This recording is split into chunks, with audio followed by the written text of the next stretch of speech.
अब Toby blood monkey को देखकर कहने लगता है ये तो 9 स्टेज का ब्लड मंकी है। अगर मैं इससे फेस टू फेस फाइट भी किया तो मैं जीतने वाला नहीं हूँ। अब सीन शिफ्ट होता है और हमें नाइट डीमन को दिखाया जाता है जो कि नाइट थंडर में इवॉल्व हो चुका होता है। तभी वहाँ पर ब्लू डीमन किंग नीचे उतरने लगता है, जिसे देखकर नाइट थंडर अपने आप को सेक्रीफाइस करने के लिए तैयार हो जाता है। तभी उसे ब्लड मंकी की स्मेल आ जाती है और वो तुरंत ही वहां से चला जाता है।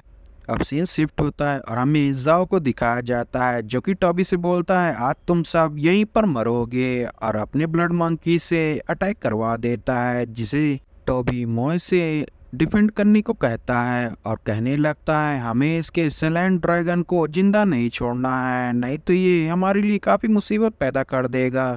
और ऐसा कहकर अपने हेवनली फायर का इस्तेमाल करते हुए मोए से भी अपनी हेवनली फायर को मिक्स कर लेता है और तुरंत ही सैलेंट ड्रैगन के ऊपर अटैक कर देता है।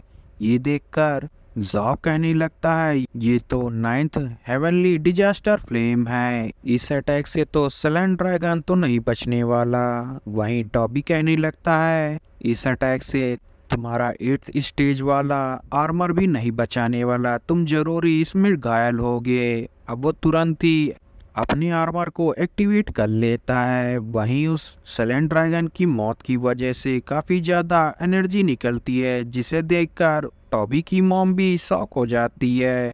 अब जाओ इस अटैक की वजह से काफ़ी गुस्सा हो जाता है और कहता है मैंने इन सारे सोल पेट को कहाँ कहाँ नहीं से पकड़ा है और तुमने इन सारे सोल पेट को ख़त्म कर दिया।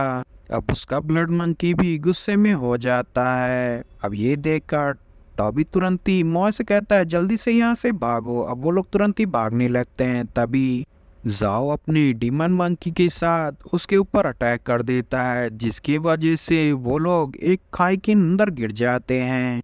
मगर मोय टॉबी को अपने ऊपर बैठा लेती है। अब मोय नीचे उतर ही रही होती है कि तभी जाओ वहां पर आ जाता है और टॉबी के ऊपर अटैक कर देता है, जिसे टॉबी तुरंत ही अटैक को रोकने के लिए शील्ड बना लेता है। मगर वो शील्ड उस अटैक की वजह से टूट जाती है और मोय इसमें घायल हो जाती है। अब टॉबी उसे बचाने के लिए उसके पास जाने लगता है।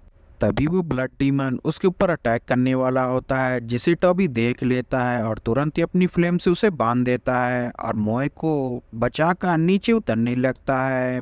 मगर वो ब्लड डीमन अपने आप को आजाद करते हुए टॉबी के ऊपर एक पंच मार देता है, जिसकी वजह से वो लोग नीचे जमीन पर गिर जाते हैं। अब ब्लड डीमन एक पेड़ के पास आ जाता है। अब वहीं जाउस से बोलता है आज का मैं इस सेम का बदला तुम्हारी मौत से लूंगा।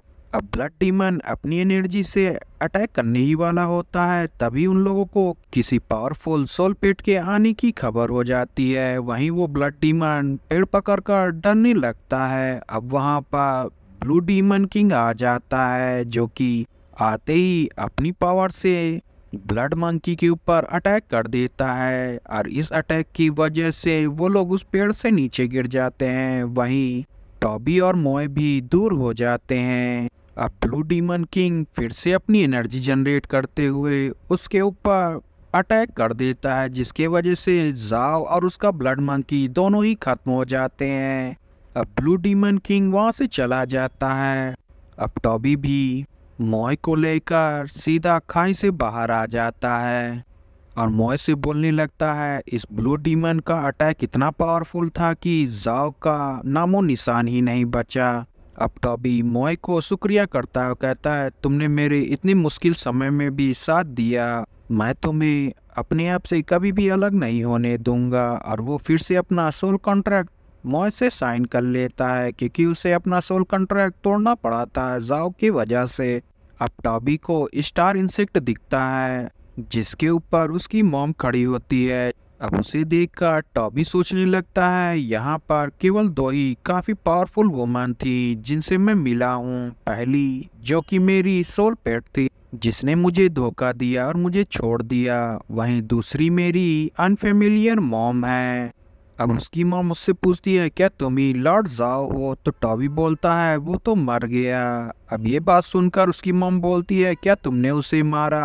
अब टॉबी उससे कुछ बता पाता, तभी वो बेहोश होकर खाई में गिर जाता है और उसे बचाने के लिए मॉय तुरंत ही नीचे जाने लगती है। वहीं ये सब देखकर उसकी मॉम कहने लगती है ये तो मेरे बेटे की तरह दिख रहा है और तुरंत ही उसे बचा लेती है और कहने लगती है ये तो एक स्ट्रेंजर है, आखिर मैंने इसे क्यों बचा लिया। वहीं मॉय उसे बचाने के लिए उसके सोलपेट का पीछा कर रही होती है, जिसे टॉबी की मॉम पकड़ लेती है और उससे बोलती है जब तक मैंने तुम्हारे मास्टर को हॉस्टाइल किया है तब तक तुम्हारे मास्टर की जान को कोई खतरा नहीं होने वाला, तो बेहतर होगा कि तुम हमारे साथ कोऑपरेट कर लो। अब टॉबी की मॉम उसके पास आते हुए देखने लगती है कि ये तो बिल्कुल ही मेरे बेटे की तरह लगता है, आखिर मुझे इसके अंदर से मेरे बेटे की होने की फेमिलियर फीलिंग क्यों आ रही है। अब वो अपनी पावर से उसकी पावर को चेक करने लगती है, जहाँ उसे पता चलता है कि ये लड़का तो सोल मास्टर है। तभी उसकी पावर से उसे कुछ और भी पता चलता है, जिसे जानकर वो शॉक हो जाती है। अब मॉय भी उसके पास आ जाती है। अब उसकी मॉम कहने लगती है तुम तो सच में मेरे ही बेटे हो, मुझे माफ कर देना बेटा, मैं तुम्हें पहचान नहीं पाई, न जाने तुम्हें इतने सालों से क्या क्या नहीं झेलना पड़ा, और रोने लगती है।